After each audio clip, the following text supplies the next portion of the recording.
කොහොමද ඉතින් යාළුවෝ හැමෝටම ඔන්න අදත් මං ඔයා වෙනුවෙන්ම ගොඩාක් ආදරණීය කතාවක් අරගෙන ආවා. ඉතින් කතාව කියවලා ඔයාගේ ආදරණීය කමෙන්ට් එකත් පහලින් කියාගෙනම යන්න. එහෙනම් අපි යමු කතාවට. පෝරුව උඩම කලන්තේ දාලා වැටෙද්දී හංසනීගේ අම්මා විතරක් නෙවෙයි මනමාලයා වෙච්චි අසංකත් පුදුම වෙලා බලාගෙන හිටියේ. ගමේ අයයි නෑදෑයෝ ඉස්සරහා වෙච්චි මේ අවනම්බුව හින්දා හංසනීගේ අම්මා හිටියේ කර කියා ගන්න දෙයක් නැතුව. කටවල් ඇරන් බලාගෙන ඉන්න නැතුව මේ ළමයාව ඔය කොහෙන් හරි හාන්සි කරවන්න. කවුදෝ වයසක මිනිස්සෙක් එහෙම කියද්දි තමයි හැමෝම පියවිසිහට ආවේ. හංසනීව වත්තන් කරගෙන ඒ ළඟම තිබුණු සෝපාවකින් ඇලකරේ අසංක. හංසනීගේ අම්මා වතුර ටිකකින් හංසනීගේ කම්මුල් තෙමුවේ මොකද්ද මේ වෙච්චි ලැජ්ජාව කියලා හිතා.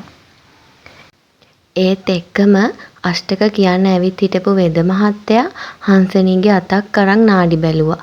ටිකෙන් ටික වෙද මහත්තයාගේ මූණ අඳුරු වෙනම හංසනීගේ අම්මා බලාගෙන හිටියේ පපුවට අතකුත් තියාගෙන. වෙද මහත්තයා බුද්ධිමත් විදිහට හංසනීගේ අම්මටයි තාත්තවයි අඬ ගහගෙන පැත්තකට ගියේ ඒක හැමෝම ඉස්සරහා කියන්න තරම් හොඳ කාරණයක් නෙවෙයි හින්දා. මට හිතෙන්නේ හංසනීගේ කුසේ දරුවෙක්. මට හරියටම කියන්න බෑ. කෝකටත් දොස්තර කෙනෙක් ගාවට අරන් ගියොත් හොඳයි. වෙද මහත්තයා කියපු දේත් එක්ක හංසනීගේ තාත්තා රවලා බැලුවේ හංසනීගේ අම්මා දිහා. හංසනීගේ අම්මා ඔළුවට අත තියාගත්තේ මොකද්ද මේ සිද්ධ වුනේ කියලා හිතා. දැන් හරිනේ මේකනේ කරගන්න ඕන උනේ. මං කලින්ම කිව්වා කෙල්ලගේ අකමැත්තෙන් මේවා කරන්න එපා කියලා. හංසනීගේ තාත්තා වෙද මහත්තයා යනකන් ඉඳලා හංසනීගේ අම්මට එහෙම කිව්වා. මට ඕන උනේ කෙල්ලට හොඳක් කරන්න. අර හිඟන්න වගේද අසංකට තියෙන සල්ලි වලින් පීනන්න පුළුවන්. හංසනීගේ අම්මා තරහෙන් කිව්වා. පීනන්න නෙවෙයි දැන් අපි තුන්දෙනාට තියෙන්නේ වලක් කපන් ඒකට පනින්න තමයි. හංසනීගේ තාත්තා එහෙම කියලා සාලේ පැත්තට යද්දී හංසනීගේ අම්මත් ඒ පිටිපස්සෙන් ආවා. ටික වෙලාවකින් හංසනී හිමීට ඇස් අරිද්දී හංසනීගේ අම්මට නම් තවත් ඉවසන් ඉන්න බැරි වුණා. හංසනීගේ කම්මුලකට හයියෙන් ගහපු හංසනීගේ අම්මා මහා හයියෙන් අඬන්න පටන් ගත්තා. මොකද්ද යකෝ මේ කරපු ලැජ්ජ නැති වැඩේ? හංසනීගේ අම්මා අඬා කිව්වා. හංසනී මුකුත්ම නොකිය කඳුළු පිරුණු ඇස් වලින් බැලුවේ එයා දිහාම බලාගෙන හිටපු දහම් අයියා දිහා. හංසනීගේ එකම ආදරේ.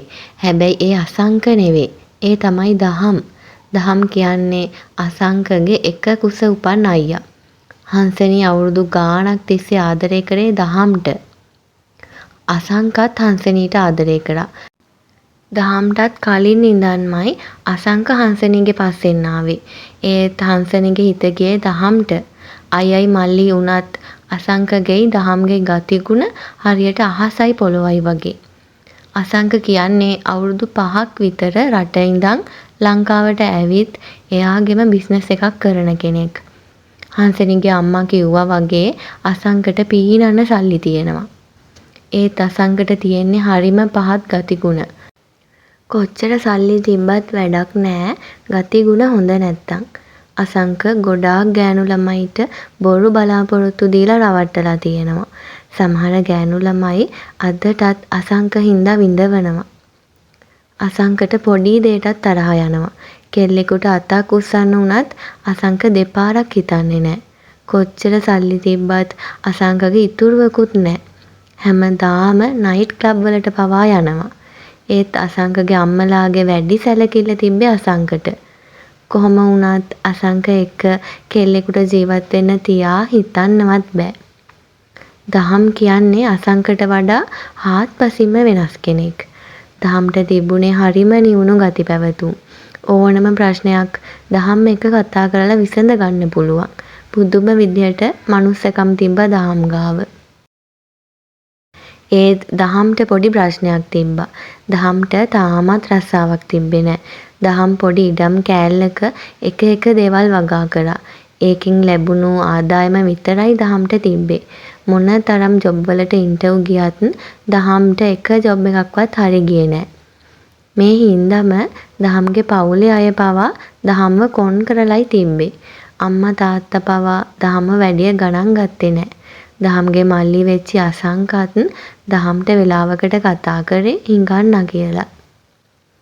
දහම් ගාව නිවි හැනහිල්ලේ ජීවත් වෙන්න පුළුවන්. සල්ලි නැතත් සතුටින් ආදරෙන් දහම් එක්ක ජීවත් වෙන්න පුළුවන්. මේ හින්දාමයි හංසනී දහම්ට ආදරය කරේ. තමන්ට කැමති නොවේ හංසනී දහම්ට කැමති වෙච්ච එක ගැන අසංක හිටියේ හංසනී එක්ක විතරක් නෙවෙයි දහම් එක්කත් පුදුම කේන්තියකින්. කරන්නම්කෝ මං හොඳ වැඩක්. එදා අසංක හිතාගත්තේ එහෙම. අසංක මුලින්ම කරේ හංසනීගේ අම්මලා හම්බ වෙලා දහම්ගේ හංසනීගේ සම්බන්ධය ගැන කියපු එක. අසංක දහම් ගැන බොරු ගොඩාක් හංසනීගේ අම්මලාට කිව්වා. අනිත් එක ඌ අමුමමු හිඟන්නෙක්. ඌත් එක්ක කෙල්ලෙකුට ජීවත් වෙන්න බෑ. අවසානෙටම අසංක හංසනීගේ අම්මලාට කිව්වේ එහෙම. තමන්ගේ සහෝදරයා වුණත් අසංකට ඕන උනේ පලි ගන්න. ඉතින් හංසනීගේ අම්මලාට ඕන උනේ නෑ තමන්ගේ දුවව සල්ලි නැති මිනිස්සෙක්ට කසාද බඳලා දෙන්න. ඒකයි හංසනීගේ අම්මලා හංසනීට බල කරේ දහම් එක්ක තියෙන සම්බන්ධය නවත්තන්න කියලා. දහම් අයියා නරක මිනිස්සෙක් නෙවෙයි අම්මේ. අම්මලාට කවුරු හරි බොරු කියලා. හංසනී අඬ එහෙම කිව්වත් හංසනීගේ අම්මලා එයාලගේ තීරණය වෙනස් කරේ නෑ. එයාලා අසංක කියපු හැම දෙයක්ම ඉහ මුදුනින් පිළිගත්තා. පොඩ්ඩක් අපි දුව කියන දේත් අහමු නයනා. කවුද දන්නේ අර කොල්ලා ඇවිත් බොරු කිව්වද කියලා. හංසනීගේ තාත්තා එහෙම කිව්වට හංසනීගේ අම්මා නම් අසංකව හොඳටම විශ්වාස කරා.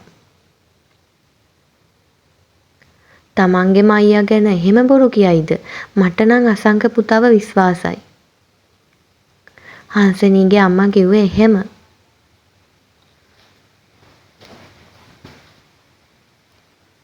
හංසනී කාලය ගත කරේ ඇඬු කඳුලින්.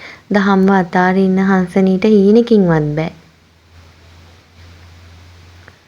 මල්ලි මෙහෙම දෙයක් කරයි කියලා මං හීනකින්වත් හිතුවේ නෑ හංසනී. මේ හැම දෙයක්ම දැනගත්තට පස්සේ දහම් මෙහෙම කිව්වේ. මල්ලිට ගහලා බැනලා මේවා විසඳ ගන්න බෑ කියලා දහම් දන්නවා. ඒ හින්දා දහම් අසංකට මුකුත් කියන්න ගියේ නෑ. මේ හැම දෙයකින්ම අසංක උපරිම ප්‍රයෝජන ගත්තා. මං කැමති හංසනීව කසාද බඳින්න. හංසනීව අපේ අයියාගෙන් ගලව ගන්න තියෙන එකම ක්‍රමේ ඒක විතරයි. දවසක් අසංක හංසනීගේ අම්මලාට කිව්වේ එහෙම දෙයක්. හංසනීගේ අම්මා නම් ඒ යෝජනාව ඉහ මුදුනින් පිළිගත්තත් හංසනීගේ තාත්තා වැඩි කැමැත්තක් දැක්ුවේ නෑ.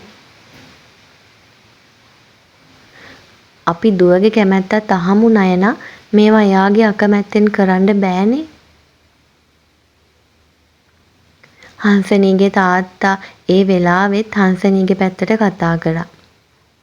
එයාගෙන් මොන අහන්නද? පේනවනේ අසංක පුතා යන්නේ එන්නේ වාහනවල.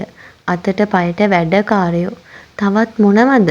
අපේ කෙල්ලගේ වාසනාව මේක. හංසනීගේ අම්මා එහෙම කිව්වේ ලොකු සතුටකින්. හංසනී මේ හැම දෙයක්ම දැනගත්තට පස්සේ වැලහින්නක් වගේ හයියෙන් ඇඬුවා. කොච්චර දේවල් කිව්වත් හංසනීගේ අම්මා එයාගේ තීරණය වෙනස් කරේ නෑ. අනේ දහම් අයියේ මම කොහෙට හරි එක්කන් යන්න. මට තවත් ඒ ගෙදර ඉන්න බෑ. මට බෑ අසංකව බඳින්න. හංසනී අඬ කියද්දි දහම් හිටියෙත් කරගන්න දෙයක් නැතුව. අම්මලාගේ හිත රිද්දලා හංසනීව කොහොම අරන් යන්නද කියලා දහම්ට හිතා ගන්න බැරි වුණා. දහම් පොඩිවට එයාගෙම කියලා ගෙයක් හදාගත්තේ දහම්ගේ ඉඩමෙන් එළවලු එහෙම වගා කරලා හම්බ කරගත්තු සල්ලි වලින්. දහම් ගොවිතැන් වැඩ හොඳට කරලා හැම සතේම වගේ ඉතුරු කරා. ඒත් ඉතින් කුඹුරු වැඩ කරන කොල්ලෙක්ට හංසනීව දෙන්නේ නෑ කියලා දහම් දන්නවා. මේ අතරේ අසංක එයාගේ පලි ගැනීම හරි ලස්සනට ප්ලෑන් කරා. අසංකට ඕන උනේ හංසනීගේ අම්මලාව මේ කසාදෙට කැමති කරව ගන්න. අසංක ඒක හරි ලස්සනට කරගත්තා. ඊට පස්සේ වෙඩින් එක ප්ලෑන් කරෙත් අසංක. අසංකට ඇත්තටම ඕන උනේ නෑ හංසනීව කසාද බඳින්න. කසාද ජීවිතයකට කොටු වෙන්න අසංකගේ කිසිම බලාපොරොත්තුවක් තිබ්බේ නෑ. මේ හින්දා අසංක සල්ලි දීලා හොර රෙජිස්ට්‍රාර් කෙනෙක්ව හොයාගත්තේ හංසනීව බොරුවට කසාද බඳින්න. වෙඩින් එකට යන හැම වියදමක්ම අසංකම බාරගත්තේ හංසනීගේ අම්මගේ හිත තවත් දිනා ගනිමින්. හංසනීව බොරුවට කසාද බැඳලා කෙල්ලගේ ජීවිතේම විනාශ කරන හැටි ගැන අසංක හීන මැව්වා. වෙඩින් එකට මාස ගණන් ලං වෙද්දී හංසනී දහම්ගේ ගෙදරටම ආවේ දහම්ව හොයාගෙන. මේ ප්‍රශ්නේ ගැන හිතලම දහම් හිටියෙත් හොඳටම මානසිකව වැටිලා. අනේ දහම් අයියේ මට වෙන කරන්න දෙයක් තිබ්බේ නෑ අයියේ. හංසනී දහම්ට තුරුළු වුණේ එහෙම කියාගෙන. ඊයේ අපේ අම්මගේ ප්‍රෙෂර් වැඩි වෙලා හොඳටම අමාරු වුණා අයියේ. මං අසංකව කසාද බැන්දේ නැත්තම් අම්මා කියනවා එයා මැරෙයි කියලා. අනේ මං ඊයේ අම්මට පොරොන්දු වුණා අසංකව කසාද බඳිනවා කියලා. අනේ මට වෙන කරන්න දෙයක් තිබ්බේ නෑ මගේ අයියේ. හංසනී අඬ අඬා කියද්දි දහම්ගේ ඇස්වල කඳුළු පිරුණා. තමන්ගෙම මල්ලි තමන්ට මෙහෙම දෙයක් කරයි කියලා දහම් හීනකින්වත් හිතුවේ නෑ. එදා දහම් වගේම හංසනීත් එයාලගේ සීමා මායිම් බිඳලා දැම්මා. මෙච්චර කල් මලක් වගේ පරිස්සම් කරපු කෙල්ලව මේ විදිහට තමන්ගේ කරගන්න දහම් හිතුවේවත් නෑ. ඒ දෛවය ඒ තැනටම හංසනීවත් දහම්වත් අරගෙන ඇවිත්. හංසනියාගේ හැම වටිනාකමක්ම දහම්ට පූජා කරේ පිරිසිදු හිතකින්. එතන තිබ්බේ ආදරේ විතරමයි. එදාට පහුවදාම දහම් මහා ගෙදරට ගියේ අසංකව හොයාගෙන. අසංකව දැකපු ගමන් දහම්ට දැනුනේ පුදුම තරහක්. කරන්න තියෙන පහත්ම වැඩේ කරලා උඹ තවත් hina වෙලා ඉන්නවද යකෝ? එහෙම කියාගෙන දහම් අසංකට ගහගෙන යද්දි ඒ රණ්ඩුව බේරුවේ අම්මයි තාත්තයි. උඹ ආයෙත් මේ ගෙදර පස් පාගන්න එපා හිඟන්න. තමන්ගෙම අම්මයි තාත්තයි එහෙම කියද්දි දහම්ට දැනුනේ පුදුම අසරණකමක්. තවත් මාසෙකින් විතර දහම්ගේ අතටත් හංසනීගෙයි අසංකගේ වෙඩින් එකේ ඉන්විටේෂන් කාඩ් එකක් අසංක යවුවේ දහම්ව තවත් රිද්දන්න.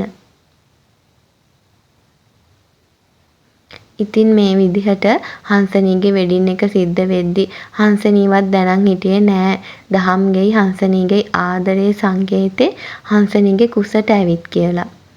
වෙඩින් එක දවසේ හැමෝම ඉස්සරහා හංසනී සිහිය නැතුව වැටෙද්දි අසංක හිටියෙත් පුදුම ලැජ්ජාවකින්. හංසනීගේ අම්මගෙන් ලැබුණු කම්මුල් පාරත් එක්ක හංසනී කම්මුලට අතකුත් තියාගෙන බලන් හිටියේ දහම් දිහා.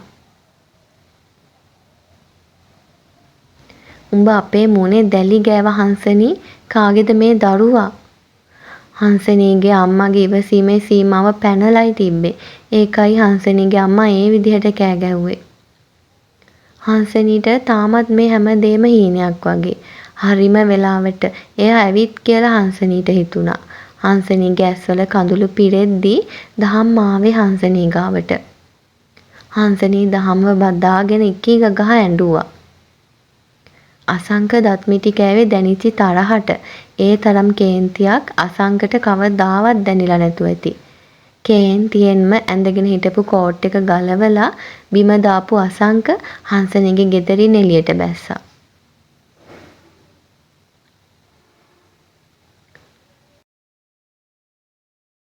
දහම් අයියේ හංසනී හෙමීට දහම්ට කතා කරා. හැමදේම හරි මැනික බය වෙන්න එපා. දහම් හංසනීගේ ඔළුව අත ගාලා කියද්දී බලාගෙන හිටපු හැමෝම එක එක ඒවා කියන්න ගත්තා. ඇත්තටම හංසනීගේ පවුලේ අයට දැනුනේ පුදුම ලැජ්ජාවක්. ඒත් ඉතින් දැන් වෙච්ච දේ වෙලා ඉවරයි. වෙඩින් එකට ඇවිත් හිටපු ගමේ අයව ආපහු ගෙවල් වලට යව්වේ හරිම ලැජ්ජාවෙන්. දැන් ඉතින් ගමේ අයට මාසයක් විතර කතා වෙන්න හොඳ මාතෘකාවක් තියෙනවා. හැමෝම ගියාට පස්සේ හංසනීගේ පවුලේ අය විතරයි ඉතුරු වුණේ.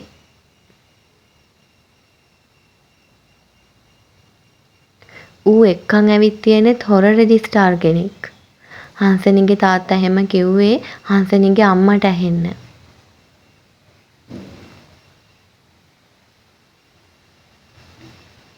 මං බැලුවේ ඔයාට හොඳක් කරන්න පුතේ. හංසනීගේ අම්මා හෙමින් සැරේ කිව්වා. ඉතින් ඒ සිද්ධියෙන් දවස් කීපයකට පස්සේ හංසනී දහම්ව කසාද බැන්දා. හොස්පිටල් එකට ගියාට පස්සේ හංසනී හරියටම දැනගත්තා එයාගේ කුසට චූටි පැටියෙක් ඇවිත් කියලා. හංසනීගෙත් දහම්ගෙත් ජීවිතවලට වාසනාව අරගෙන ආව ඒ පැටියා එනකන් තමයි දැන් ඒ දෙන්නම ආසාවෙන් මඟ බලාගෙන ඉන්නේ. ඉතින් යාළුවනේ අද කතාව ගැනත් ඔයාගේ ලස්සන අදහස පහලින් කියාගෙන යන්න අමතක කරන්න එපා. ආයෙත් ඉක්මනටම අලුත් කතාවකුත් අරන් එන්නම්. ඔයාලා හැමෝටම ආදරෙයි.